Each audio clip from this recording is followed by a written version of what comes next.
സത്യം ചെയ്യുന്നിടത്ത് പടച്ചറബല്ലാത്തവരുടെ പേര് പറഞ്ഞു പോകുന്നൊരവസ്ഥ നമ്മളുടെ ജീവിതത്തിൽ ഉണ്ടോ എന്ന് നമ്മൾ ഓരോരുത്തരും സഹോദരങ്ങളെ സ്വന്തത്തിൻ്റെ കാര്യത്തിൽ ചിന്തിക്കേണ്ട വിഷയമാണ്. അല്ലാഹുവേ എന്ന് വിളിക്കേണ്ട ഏതെങ്കിലും ഒരു ഇടങ്ങളിൽ പടച്ചവനല്ലാത്ത ഏതെങ്കിലും ഒരാളുടെ പേര് നാം വിളിച്ചു പോകുന്നുണ്ടോ, പറഞ്ഞു പോകുന്നുണ്ടോ? പടച്ചവന് മാത്രം നൽകേണ്ട സുജൂദ് ഏതെങ്കിലും ഖബറിന്റെ ജാറത്തിന്റെ ഷെയ്ഖിന്റെ വലിയിന്റെ മുന്നിൽ ചെയ്തു പോകുന്ന അവസ്ഥ എനിക്കുണ്ടോ എന്ന് ഓരോരുത്തരും സ്വന്തത്തിൻ്റെ കാര്യത്തിൽ പരിശോധന നടത്തണം. രണ്ടാമത്തത്, ആരാധനകളിൽ ആനന്ദം കണ്ടെത്താൻ നമുക്ക് സാധിക്കുന്നുണ്ടോ? നാം നിർവഹിക്കുന്ന ആരാധനകളിൽ ഒരു സന്തോഷം കണ്ടെത്താൻ നമുക്ക് സാധിക്കുന്നുണ്ടോ? സഹോദരങ്ങളെ, പലരും ഇന്ന് കൊല്ലത്തിൽ 1 or 2 തവണ ബിദ്അത്തായ ചില ആചാരങ്ങളും ആഘോഷങ്ങളും അനുഷ്ഠാനങ്ങളും നടത്തി അതിൽ സന്തോഷവും ആനന്ദവും കണ്ടെത്താനാണ് പരിശ്രമിക്കുന്നത്. പക്ഷെ ഒരു വിശ്വാസി എന്ന നിലക്ക് അവൻ്റെ ആരാധനകൾ എല്ലാ സമയത്തും അവൻ നിർവഹിക്കേണ്ടതാണ്. ആ ആരാധനകൾ നമുക്ക് സന്തോഷം നൽകുന്നുണ്ടോ? ആ ആരാധനകളിൽ ഏറ്റവും പ്രധാനപ്പെട്ടതാണല്ലോ നമസ്കാരം.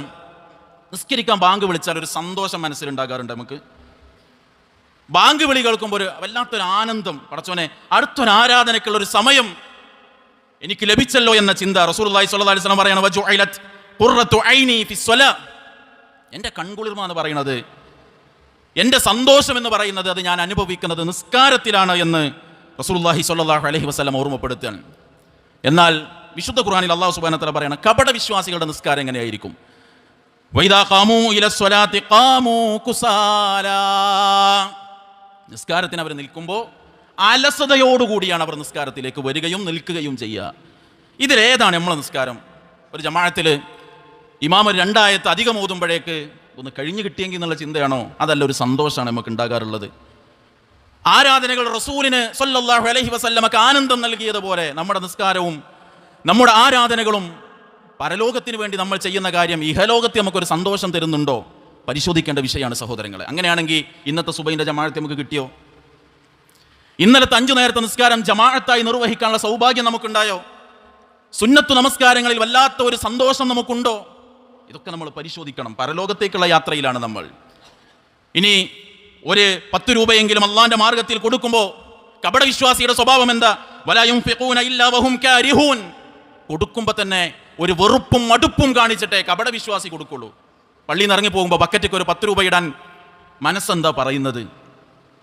നമ്മുടെ സഹോദരങ്ങൾ പലയിടങ്ങളിലും പ്രയാസപ്പെടുന്നു എന്ന് പറഞ്ഞ് അതിൻ്റെ പലതിരക്കുമുള്ള കളക്ഷൻ വരുമ്പോൾ മനസ്സെന്താ പറയാറുള്ളത്? ദീനിൻ്റെ മാർഗത്തിലേക്ക് പണം കൊടുക്കുമ്പോൾ, ആരാധന നിർവഹിക്കുമ്പോൾ, സഹോദരങ്ങളെ ഒരു സുന്നത്തായ കാര്യം ജീവിതത്തിൽ ചെയ്യാനുള്ള അവസരം കിട്ടുമ്പോൾ സന്തോഷപൂർവ്വം നമുക്കത് ചെയ്യാൻ പറ്റുന്നുണ്ടോ? എങ്കിലാണ് അത് പരലോകത്ത് നമുക്ക് സന്തോഷം നൽകുക. അള്ളാഹു അനുഗ്രഹിക്കുമാറാകട്ടെ. മൂന്നാമത്തെ കാര്യം, നമ്മുടെ സ്വകാര്യ ജീവിതം സംതൃപ്തിയുള്ളതാണോ? നമ്മൾക്ക് മാത്രം അറിയുന്ന, നമുക്കും നമ്മുടെ റബ്ബിനും അറിയുന്ന സ്വകാര്യ ജീവിതം സംതൃപ്തമാണോ? സഹോദരങ്ങളെ, നന്മയും തിന്മയും തിരിച്ചറിയാനുള്ള അടയാളം പോലും റസൂൽ കരീം സ്വല്ലല്ലാഹു അലൈഹി വസല്ലം പഠിപ്പിക്കുകയാണ്. നവാസ് ബിൻ സമആൻ റളിയല്ലാഹു അൻഹു നിവേദനം ചെയ്യുന്ന ഹദീസ്, നബി സ്വല്ലല്ലാഹു അലൈഹി വസല്ലം പറയാണ്, സഅൽതു റസൂലല്ലാഹി സ്വല്ലല്ലാഹു അലൈഹി വസല്ലം അനിൽ ബിർരി വൽ ഇസ്മ, എന്താണ് പാപം, കുറ്റം, എന്താണ് നന്മ? ഇതിനെ രണ്ടിനെ കുറിച്ചും റസൂൽ ചോദിക്കപ്പെട്ടു സ്വല്ലല്ലാഹു അലൈഹി വസല്ലം. ഫഖാല, റസൂൽ സ്വല്ലല്ലാഹു അലൈഹി വസല്ലം പറഞ്ഞു, ഫഖാല അൽ ബിർറു ഹുസ്നുൽ ഖുൽഖ്, നന്മ എന്ന് പറഞ്ഞാൽ അത് സൽ സ്വഭാവമാണ്. വൽ ഇസ്മു, പാപം എന്ന് പറഞ്ഞാൽ മാ ഹാക ഫീ സുദ്രിക, മാ ഹാക ഫീ സുദ്രിക, നിന്റെ ഹൃദയത്തിൽ ചൊറിച്ചിലുണ്ടാക്കുന്ന, ഒരു ഇടങ്ങേറുണ്ടാക്കുന്നതാണ്. വകരിഹത അയത്തല അലൈഹി നാസ്, ജനങ്ങൾ അത് കാണുന്നതിന് നിനക്കൊരു വെറുപ്പാണ്. അതാണ് തിന്മ എന്ന് പറഞ്ഞാൽ. ഹൃദയത്തിൻ്റെ അവസ്ഥ എന്താണ് സഹോദരങ്ങളെ? അള്ളാന്റെ നോട്ടം ഹൃദയത്തിലേക്കാണ്. നമ്മളും നമ്മളുടെ ഫോണും തനിച്ചാകുമ്പോൾ എന്താണ് നമ്മുടെ ജീവിതം? സ്വർഗം കിട്ടണമെന്ന് കരുതിയിട്ടാണല്ലോ നമ്മളിവിടെ വന്നത്. ആ സ്വർഗം കിട്ടാൻ സഹായകമാകുന്നതാണോ നമ്മളുടെ ഓരോരുത്തരുടെയും രാവ്, നമ്മളുടെ ഓരോരുത്തരുടെയും രഹസ്യ ജീവിതം, സ്വകാര്യതകൾ എന്ന് സഹോദരങ്ങളെ പരിശോധിക്കണം. നമ്മുടെ സ്വകാര്യതയെക്കുറിച്ച് മറ്റൊരാൾ അറിയുന്നതിനെക്കുറിച്ച് നമുക്ക് ആവലാതിയുണ്ടോ? നമ്മൾ തന്നെ ചിന്തിക്കുമ്പോൾ ഹൃദയം വല്ലാതെ പ്രയാസപ്പെടുന്നുണ്ടോ? സ്വകാര്യ ജീവിതത്തിൻ്റെ കാര്യത്തിൽ അത് തിന്മയാണ്. അതുകൊണ്ട് പരലോകം കൊതിക്കുന്ന നമ്മളുടെ സ്വകാര്യ ജീവിതം, രഹസ്യ ജീവിതം സംതൃപ്തമാണോ എന്നതാണ് മൂന്നാമത്തെ ചോദ്യം. നാലാമത്തത് സഹോദരങ്ങളെ, സമ്പത്ത് വിശുദ്ധമാണോ?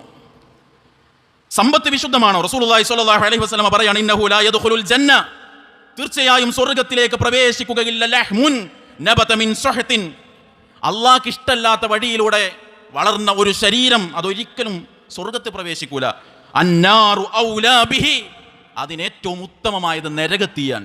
1 രൂപ ഹറാമിലൂടെയാണ് ശരീരം വളർന്നതും വീടും വാഹനവും വസ്ത്രവും ഭക്ഷണവുമൊക്കെ 1 രൂപയുടെ ഹറാമ് കലർന്നതാണെങ്കിൽ സഹോദരങ്ങളെ, പ്രാർത്ഥനയ്ക്ക് സ്വീകാര്യത ഉണ്ടാവില്ല. നരകത്തിലേക്കുള്ള തടിയാണത് എന്നാണ്. അള്ളാഹുവിൻ്റെ ദീനിന് വേണ്ടി യുദ്ധം ചെയ്ത് ശക്തമായി പോരാടിയ മനുഷ്യൻ, അയാളെക്കുറിച്ച് സ്വഹാബത്ത് മഹത്വം പറഞ്ഞപ്പോഴല്ലേ റസൂലുള്ളാഹി സ്വല്ലല്ലാഹു അലൈഹി വസല്ലമ പറഞ്ഞത്, നിങ്ങൾ അയാളെക്കുറിച്ച് അങ്ങനെ പറയണ്ട, യുദ്ധാനന്തര സ്വത്തിൽ നിന്ന് ഒരു പുതപ്പ് അയാൾ മോഷ്ടിച്ചിട്ടുണ്ട്, അതുമായി അയാൾ നരകത്തിൽ എരിയുന്നത് ഞാൻ കാണുന്നുണ്ട് എന്നാണ്. 1 രൂപ ഇന്ന് വലിപ്പിൽ വീണത് ഹറാമായത് ഇല്ല എന്ന് നമുക്ക് പറയാൻ പറ്റുമോ? കച്ചവടക്കാരെ ബാക്കി കൊടുക്കാനുള്ള 1 രൂപ കൊടുക്കുമ്പോൾ, മിഠായി എടുത്ത് കൊടുക്കുമ്പോൾ പോലും വാങ്ങുന്നവൻ്റെ തൃപ്തിയോടുകൂടി അത് കൊടുക്കാൻ പറ്റുള്ളൂ എന്ന ദീന് പഠിപ്പിക്കുന്നത്. വീണല്ലോ, ചില്ലറല്ലേ മിഠായി എടുത്ത് കൊടുക്കും, അതുപോലും അവനക്ക് തൃപ്തിയുണ്ട് എന്ന് ഉറപ്പ് വരുത്തിയിട്ട് ചെയ്യണം. 5-ാമത്തെ കാര്യം സഹോദരങ്ങളെ, നമ്മുടെ കുടുംബ ജീവിതത്തിൽ നമ്മൾ കടമ നിർവഹിക്കുന്നുണ്ടോ എന്നാണ്. റസൂലുള്ളാഹി സ്വല്ലല്ലാഹു അലൈഹി വസല്ലം പറഞ്ഞു, അർറജുലു ഫീ അഹ്ലിഹി റാഇൻ വഹുവ മസ്ഊലുൻ അൻ റഅയ്യതിഹി. ഒരു മനുഷ്യൻ അയാളുടെ കുടുംബത്തിൽ ഉത്തരവാദിത്തം ഏൽപ്പിക്കപ്പെട്ടവരാണ്. ആ ഉത്തരവാദിത്തം ആരുടെ കാര്യത്തിൽ ഏൽപ്പിച്ചോ അവരെ കുറിച്ച് അല്ലാഹു അയാളോട് ചോദിക്കുമെന്നാണ്. വൽ മർഅതു ഫീ ബൈതി സൗജിഹാ റാഇയ വഹിയ മസ്ഊലത്തുൻ അൻ റഅയ്യതിഹാ. പെണ്ണ് അവളുടെ ഭർത്താവിൻ്റെ വീട്ടിൽ ഉത്തരവാദിത്തം ഏൽപ്പിക്കപ്പെട്ടവരാണ്, അല്ലാഹു അതിനെക്കുറിച്ച് അവളോട് ചോദിക്കുമെന്നാണ്. ഈ ഇരിക്കുന്ന ഓരോരുത്തർ ഭർത്താവാണ്. എന്നെ കേൾക്കുന്ന സഹോദരിമാരിൽ മഹാഭൂരിപക്ഷം ഭാര്യമാരാണ്, ഉമ്മമാരാണ്, ഉപ്പമാരാണ്, മക്കളാണ്, സഹോദരങ്ങളാണ്. കുടുംബത്തിൽ ഓരോരുത്തരോടുമുള്ള ഉത്തരവാദിത്തം നമ്മൾ നിർവഹിച്ചോ? പരലോകത്ത് അള്ളാഹ് ചോദിക്കുമെന്ന് റസൂലുള്ളാഹി സ്വല്ലല്ലാഹു അലൈഹി വസല്ലം പഠിപ്പിക്കുമ്പോൾ റെഡിയായോ നമ്മൾ ആ ചോദ്യത്തിന് ഉത്തരം കൊടുക്കാൻ? നല്ല ഉപ്പയാണോ, നല്ല ഉമ്മയാണോ, നല്ലൊരു മകനാണോ, നല്ല ഭാര്യയാണോ, ഭർത്താവാണോ? സഹോദരങ്ങളെ, നമ്മൾ പരിശോധിക്കേണ്ടതാണ്. ആത്മപരിശോധനയ്ക്ക് നമ്മെ സഹായിക്കുന്ന 6-ാമത്തെ ചോദ്യം, നമ്മുടെ സ്വഭാവത്തിൻ്റെ അവസ്ഥ എന്താണ്? നമ്മുടെ സ്വഭാവത്തെക്കുറിച്ച് മറ്റുള്ളവർക്കുള്ള അനുഭവം എന്താ? അനസ് ഇബ്നു മാലിക് റളിയല്ലാഹു അൻഹു പറയാണ്, ഒരിക്കൽ റസൂലുള്ളാഹി സ്വല്ലല്ലാഹു അലൈഹി വസല്ലമയുടെ അരികിലൂടെ ഒരു ജനാസയുമായി കടന്നു പോയപ്പോൾ ഫഅസ്നൗ അലൈഹി ഖൈറാ, അയാളുടെ നന്മകളെ കുറിച്ച് സ്വഹാബത്ത് സംസാരിച്ചു. വജബത്ത്, റസൂൽ സല്ലല്ലാഹു അലൈഹി വസല്ലം പറഞ്ഞു, ഫഖാല നബിയു സല്ലല്ലാഹു അലൈഹി വസല്ലം വജബത്ത്, സല്ലല്ലാഹു അലൈഹി വസല്ലം പറഞ്ഞു വജബത്ത്. മറ്റൊരിക്കൽ ഒരാളുടെ ജനാസയുമായി പോകുമ്പോൾ അയാളെ കൊണ്ടുള്ള ഷർറിനെ കുറിച്ച് ആളുകൾ സംസാരിച്ചു. പ്രവാചകൻ സല്ലല്ലാഹു അലൈഹി വസല്ലം പറഞ്ഞു വജബത്ത്. ഉമർ റളിയല്ലാഹു അൻഹു ചോദിച്ചു, മാ വജബത്ത്, റസൂലേ എന്താണ് നിങ്ങൾ അങ്ങനെ പറഞ്ഞത്? നബി സല്ലല്ലാഹു അലൈഹി വസല്ലം പറയാണ്, നിങ്ങൾ ഒരാളെ കുറിച്ച് അയാളുടെ പോരിശ പറഞ്ഞില്ലേ, നന്മ പറഞ്ഞില്ലേ, അയാളെ കൊണ്ടുള്ള ഗുണങ്ങൾ പറഞ്ഞില്ലേ, അയാളുടെ സ്വഭാവ മഹിമയെക്കുറിച്ച് പറഞ്ഞില്ലേ, വജബത്ത് ലഹുൽ ജന്ന, അയാൾക്ക് സ്വർഗ്ഗമുറപ്പായി. നിങ്ങൾ ഒരാളെ കുറിച്ച് അയാളുടെ ഷർറിനെ കുറിച്ച്, തിന്മയെക്കുറിച്ച്, അയാളെ കൊണ്ടുള്ള പ്രയാസങ്ങളെ കുറിച്ചല്ലേ പറഞ്ഞത്? വജബത്ത് ലഹുൻ നാർ, അയാൾക്ക് നരകവും ഉറപ്പായി. കാരണം അൻതും ശുഹദാഉല്ലാഹി ഫിൽ അർദ്, നിങ്ങൾ അല്ലാഹു ഭൂമിയിൽ നിശ്ചയിച്ച ചില സാക്ഷികളാണ്. വേറെ ചില റിപ്പോർട്ടുകളിൽ 3 തവണ റസൂലുള്ളാഹി സ്വല്ലല്ലാഹു അലൈഹി വസല്ലം ഈ വാക്ക് ആവർത്തിച്ചത് നമുക്ക് കാണാനാകും. നമ്മൾ ജീവിക്കുന്ന നാട്ടിലെ മനുഷ്യർക്ക് നമ്മളുടെ സ്വഭാവത്തെക്കുറിച്ച് എന്താണ് സഹോദരങ്ങളെ പറയാനുള്ളത്? നമ്മളെ മയ്യത്തസ്കാരം കഴിഞ്ഞ് വന്നാലേ ആൾക്കാരെന്താ കാര്യം പറയാ? ഒരു ഷെറ് നീങ്ങിൻ്റെ സന്തോഷം ഒരാൾക്കെങ്കിലും ഉണ്ടാകുമോ? നമ്മുടെ അയൽവാസിക്ക് നമ്മുടെ സ്വഭാവത്തെക്കുറിച്ച് എന്താ പറയാനുള്ളത്? നമ്മളുടെ മയ്യത്ത് നമസ്കാരം കഴിഞ്ഞ് പിരിഞ്ഞു പോകുന്നവരിൽ ആളുകൾ സംസാരിക്കുന്നത് നമ്മളുടെ ഏതു ഭാഗത്തെക്കുറിച്ചായിരിക്കും? സ്വഭാവത്തിൻ്റെ കാര്യത്തിൽ അല്ലാഹുവിൻ്റെ റസൂൽ പറയാണ്, മനുഷ്യരെ നിങ്ങൾ ചില സാക്ഷികളാണ്. നാം ജീവിക്കുന്ന നാട്ടിലെ മനുഷ്യർ നമുക്ക് എന്തിൻ്റെ കാര്യത്തിലുള്ള സാക്ഷികളായിരിക്കും? ഖൈറ് പറയണ്ടാവോ ആളുകൾക്ക്? ഓൻ കാരണമാണ് എനിക്ക് തൗഹീദ് കിട്ടിയത്, അള്ളാഹുവിൻ്റെ തൗഫീഖിനാൽ. കഷ്ടപ്പെട്ടപ്പോഴൊക്കെ എൻ്റെ വേദന മനസ്സിലാക്കിയ ഒരാളായിരുന്നു അവൻ. എന്തില്ലെങ്കിലും നല്ലൊരു വാക്കും പറയായിരുന്നു. പറയോ സഹോദരങ്ങളെ? അതല്ല, ഒരു പ്ലാവിൻ്റെ കൊമ്പിനും വേണ്ടി 10 കൊല്ലം തെറ്റി നിൽക്കുന്ന അവസ്ഥയാണോ നമുക്കും അയൽവാസിക്കും ഇടയിലുള്ളത്? നാം സ്ഥിരമായി കച്ചവടത്തിൽ ഏർപ്പെടാറുള്ള നമ്മുടെ നാട്ടിലൊരു കച്ചവടക്കാരന് നമ്മളുടെ സ്വഭാവത്തിൻ്റെ കാര്യത്തിൽ എന്തു പറയാനുണ്ട്? നാം യാത്ര ചെയ്ത വാഹനത്തിലെ ആ വാഹനത്തിൻ്റെ ഉടമക്ക്, ആ വാഹനത്തിലെ ഡ്രൈവർക്ക് ആ ഒരു കുറഞ്ഞ നേരത്തെ നമ്മുടെ പെരുമാറ്റത്തെക്കുറിച്ച് അയാൾ എന്തായിരിക്കും ഓർക്കുന്നുണ്ടാവുക? സഹോദരങ്ങൾ, ഇതൊക്കെ നമ്മൾ പരിശോധിക്കേണ്ട കാര്യമാണ്. 6 ചോദ്യങ്ങൾ.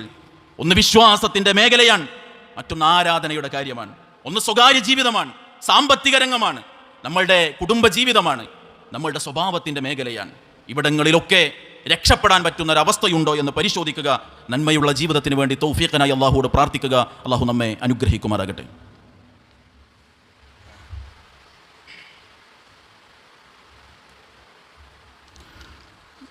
അൽഹംദുലില്ലാഹി റബ്ബിൽ ആലമീൻ, അസ്സലാത്തു വസ്സലാമു അലാ റസൂലിഹിൽ കരീം വഅലാ ആലിഹി വസഹ്ബിഹി അജ്മഈൻ അമ്മാ ബഅദ്. സ്നേഹമുള്ള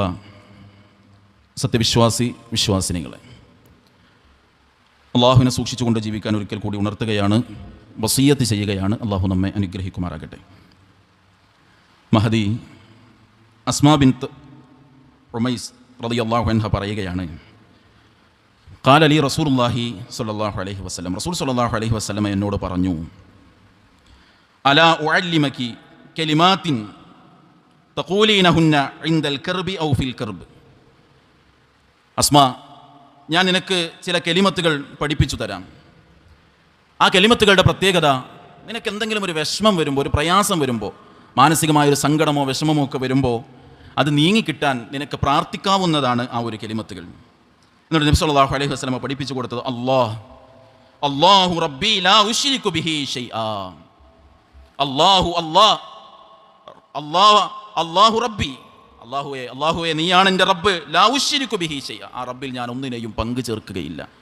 ഇത് നിനക്ക് വിഷമവും ബുദ്ധിമുട്ടൊക്കെ വരുമ്പോൾ പ്രാർത്ഥിച്ചാൽ നിൻ്റെ ആ പ്രയാസങ്ങൾ നീങ്ങിക്കിട്ടുമെന്ന് അസ്മാ റളിയല്ലാഹു അൻഹ നബി സല്ലല്ലാഹു അലൈഹി വസല്ലം പഠിപ്പിച്ചു കൊടുത്തതാണ്. നോക്കൂ നിങ്ങൾ സഹോദരങ്ങളെ, എൻ്റെ പ്രയാസം നീങ്ങണേ, എൻ്റെ ബുദ്ധിമുട്ട് മാറണേ, പടച്ചോനെ എൻ്റെ എല്ലാ പ്രതിസന്ധിയും നീങ്ങിത്തരണേ എന്നുള്ളൊരു വാക്കുപോലും ഈ പ്രാർത്ഥനയിലില്ല.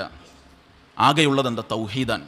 അതുകൊണ്ട് തൗഹീദിൻ്റെ മഹത്വം ഈ പ്രാർത്ഥനകളും നമ്മെ പഠിപ്പിക്കുന്നുണ്ട്. അതുകൊണ്ട് ഇങ്ങനെ ഒരു വാക്കിനു പോലും അത്ര പ്രസക്തി ഉണ്ടെങ്കിൽ നമ്മുടെ വിശ്വാസങ്ങളിൽ നിന്ന്, കർമ്മങ്ങളിൽ നിന്ന് എല്ലാ ശിർക്കൻ അടയാളങ്ങളും മാറ്റിവെക്കാൻ നമുക്ക് കഴിയണം. ഈ പ്രാർത്ഥന നമ്മൾ പഠിക്കണം. ചെറുതാണ്. അല്ലാഹു റബ്ബി ലാ ഉശ്രികു ബിഹി ഷൈആ. നമ്മുടെ വിഷമങ്ങളും പ്രയാസങ്ങളും നീങ്ങിക്കിട്ടാൻ നമ്മെ സഹായിക്കുമെന്നാണ് റസൂലുള്ളാഹി സ്വല്ലല്ലാഹു അലൈഹി വസല്ലം പഠിപ്പിച്ചത്. ഇത്തരം പ്രാർത്ഥനകളൊക്കെ ജീവിതത്തിൽ പ്രാവർത്തികമാക്കുകയും നന്മയിലൂടെ ജീവിതത്തെ കൊണ്ടുപോവുകയും വിശ്വാസം വിശുദ്ധമാക്കുകയും ചെയ്യുക. എന്നിട്ട് പരലോകത്തേക്ക് നന്മകൾ സ്വരുക്കൂട്ടി ഈ ദുനിയാവിൽ നിന്ന് യാത്ര തിരിക്കാൻ നമുക്ക് കഴിയണം. അള്ളാഹു അങ്ങനെയുള്ളൊരു ജീവിതം നയിക്കാൻ നമുക്കെല്ലാവർക്കും തൗഫീഖ് നൽകി അനുഗ്രഹിക്കുമാറാകട്ടെ.